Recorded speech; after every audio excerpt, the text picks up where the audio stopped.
to the Liberty Podcast with Clint Armitage. We are proclaiming liberty one show at a time, and the next one starts right now.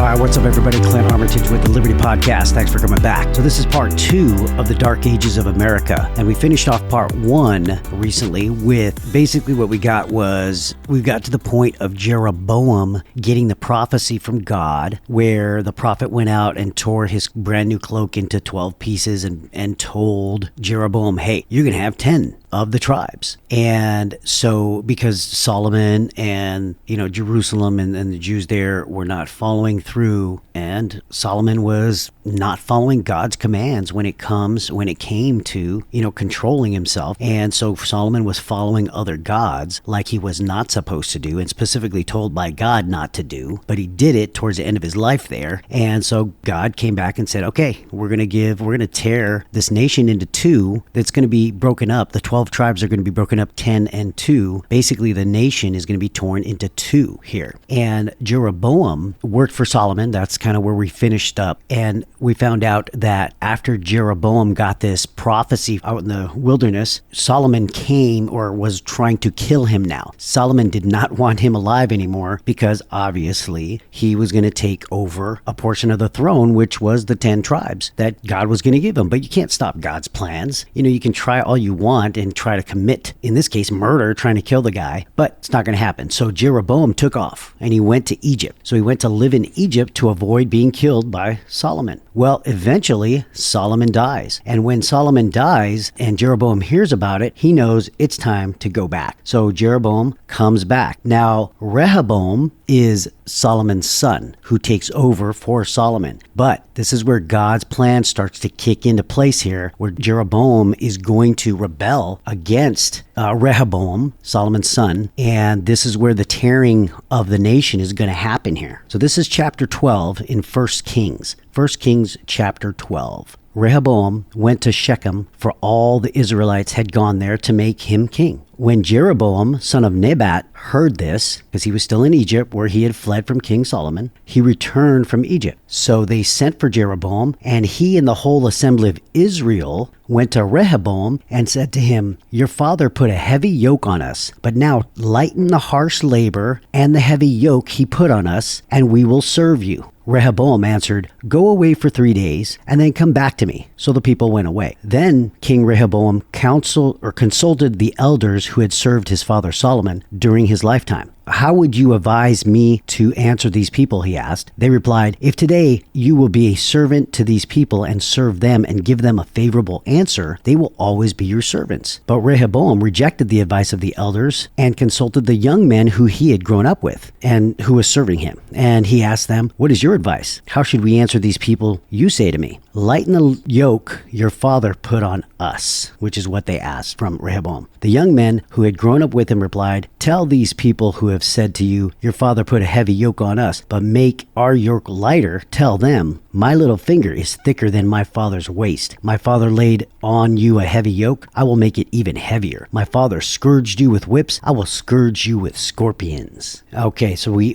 kind of end there in verse 11. There's a little bit more here. So basically what happens after that, 3 days later, Jeroboam comes back with all the people. They come back to King Rehoboam to say, hey, so what's the answer? If you lighten the load, we'll serve you guys. We'll serve you just like we serve Solomon. Just lighten the load a little bit. Well, Solomon's counselors told him, yeah, just lighten the load and you got servants for life. Well, Rehoboam said, I don't like that answer. Let me go to my buddies who I grew up with. And they said, nope, be even more harsh and that'll be better for you. So he comes back with his answer. They come back to Rehoboam 3 days later, Jeroboam and the people of Israel. And when he came back, he rejected the advice of the elders and he followed the advice of the young men. And basically he told them he's going to make it even heavier than his father did. And just like they talked about scourging him, my father scourged you with whips, I'm going to scourge you with scorpions. So again, trying to be the tough guy and make it even harder for these guys. Well, instead of falling in line and being scared, what they did was Israel started to reject correct King Rehoboam. So this is what Jeroboam and the people of Israel said back to King Rehoboam. They said this: "What share do we have in David? What part in Jesse's son? To your tents, O Israel. Look after your own house, O David." So the Israelites went home. But as for the Israelites who were living in the town of Judah, Rehoboam still had rule over them. So what's happening here is they're starting to rebel now because the king was harsh and said, "Hey, you're not going to get any slack from us." And so Israel basically said, "Well, skip you guys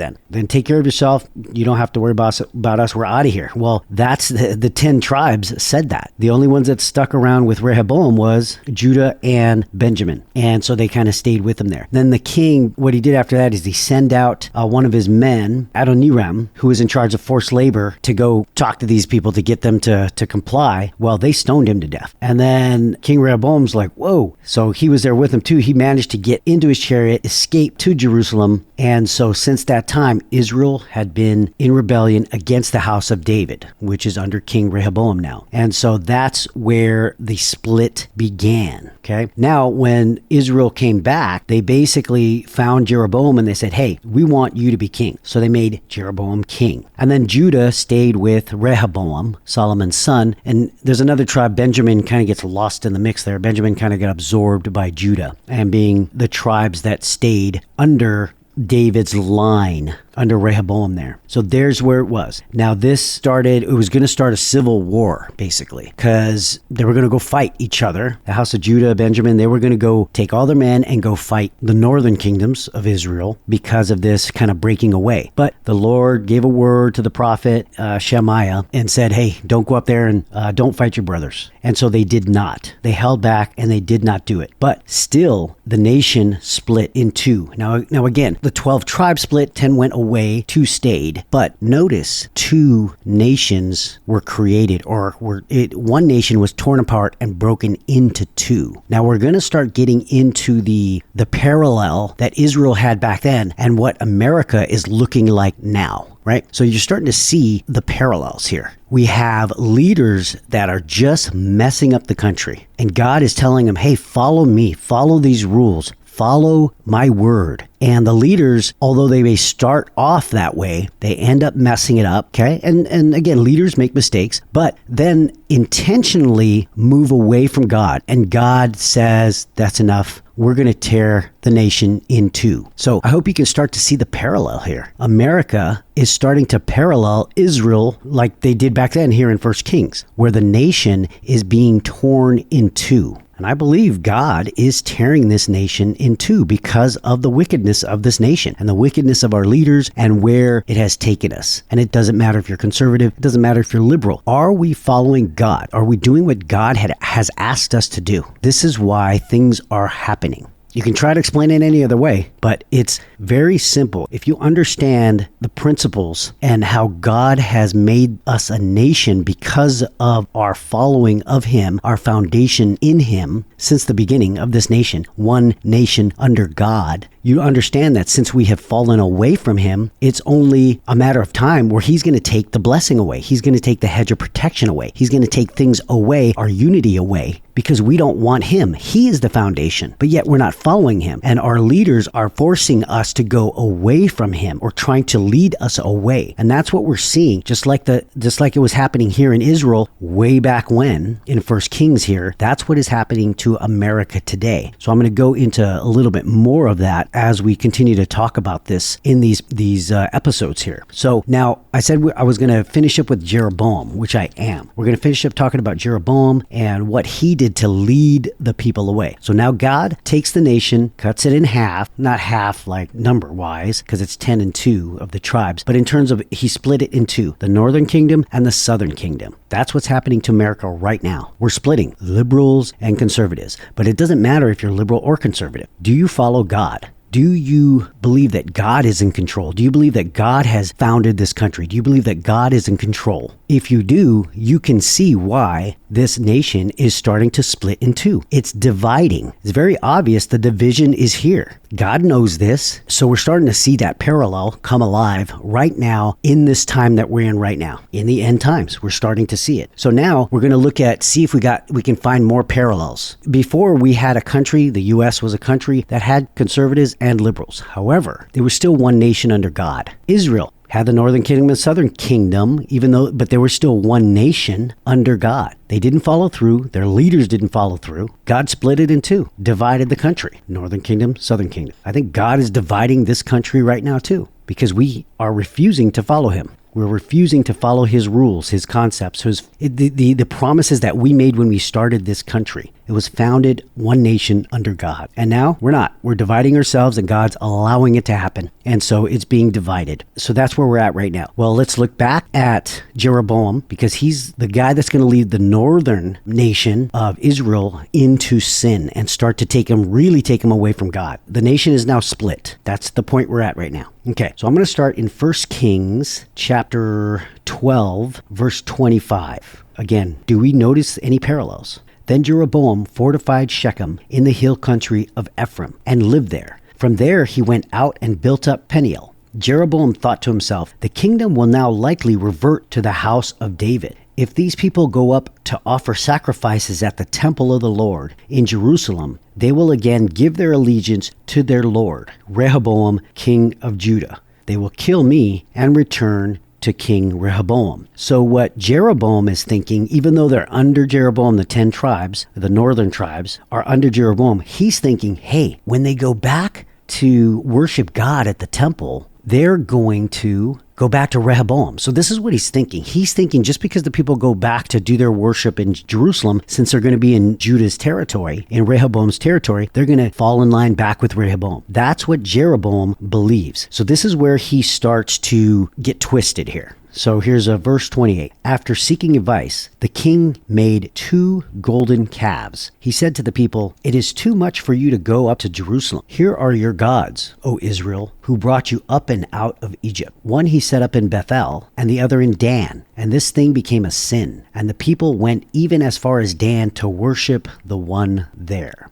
Jeroboam built shrines on high places and appointed priests from all sorts of people, even though they were not Levites. He instituted a festival on the 15th day of the 8th month, like the festival held in Judah, and offered sacrifices on the altar. This he did in Bethel, sacrificing to the calves he had made. And at Bethel, he also installed priests at the high places he had made. On the 15th day of the 8th month, a month of his own choosing, he offered sacrifices on the altar he had built at Bethel. So he instituted the festival for the Israelites and went up to the altar to make offerings. So this is what's going on. Because he's paranoid and he thinks that all the 10 tribes are going to go back to Rehoboam just because they go to worship at the temple, because that's where God had said it. That's where God wanted the worship to be done, in Jerusalem there. And they were supposed to go back and worship God there. Well, Jeroboam's like, nah, he believes he's going to lose his kingdom. So he starts building new altars and creating new gods. And there's these calves that he's created. And he set up 2 places for them to go, Bethel and Dan,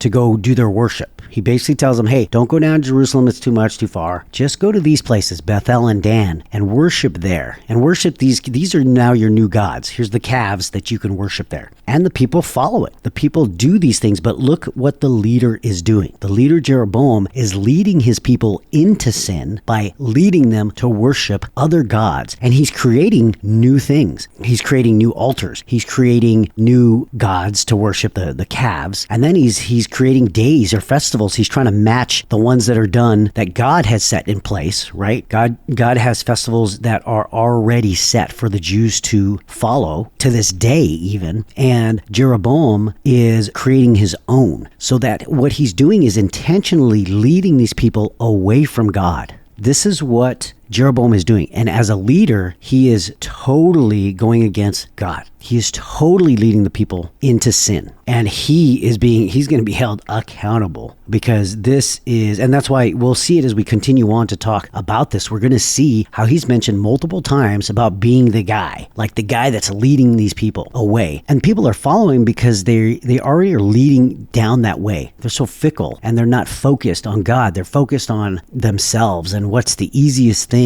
And that's why these people can be led astray, because they don't really have a heart for God. They can easily be led astray by a leader like this guy Jeroboam. So all you have to do is make it easy and convenient and say, hey, here's your new God. And they follow this guy, this man that says, this is who you worship and this is your God, instead of following the true God. Do you see that happening in America? Do we see our leaders leading us away from God, intentionally leading us away from God in order to keep the people happy, in order to keep the votes, in order to keep the party happy. And I'm not talking any specifics. You can make your own call. But are we starting to see leaders lead the people into sin away from God by creating idols? Idols that are being used to pull people away from worshiping the true God, making it easy, supporting, like in this case, with calves and making it so much easier to do it this way. And why go down there? It's too much work. Yeah. It's happening right now. So we have to understand that this is going on under our noses, right here in front of our faces. America is being led astray by our leaders that are intentionally setting up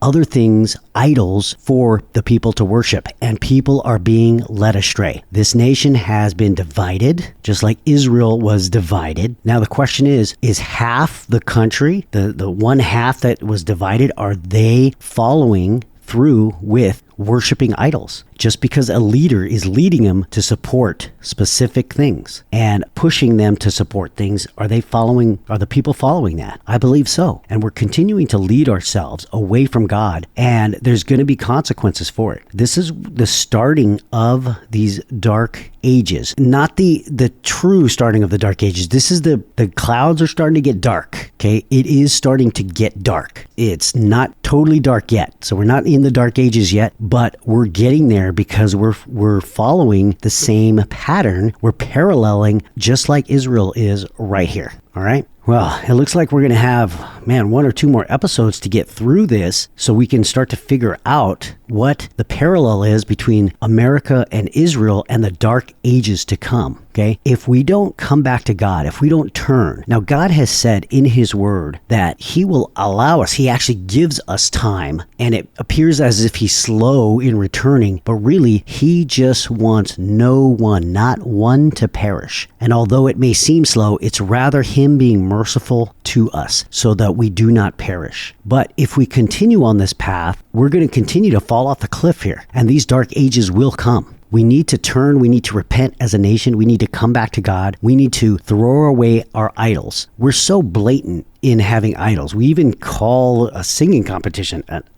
idols, because we know exactly what it is. We're worshiping people instead of the true God. If we don't turn back, more consequences are going to happen. And we're going to see, if the parallel continues with Israel, we're going to see how it's going to happen. So hopefully we can figure this out, come together as a nation, and start to worship the true God and just throw away these detestable things, get away from this wickedness, get away from this evil, and do the right thing that God has called us to. All right, Christian, thanks for listening. We got a lot more to talk about in the dark ages of America. This was part 2, and we'll be getting into part 3, possibly part 4. We'll see how it goes. Until then, stay safe, stay motivated, and keep seeking liberty.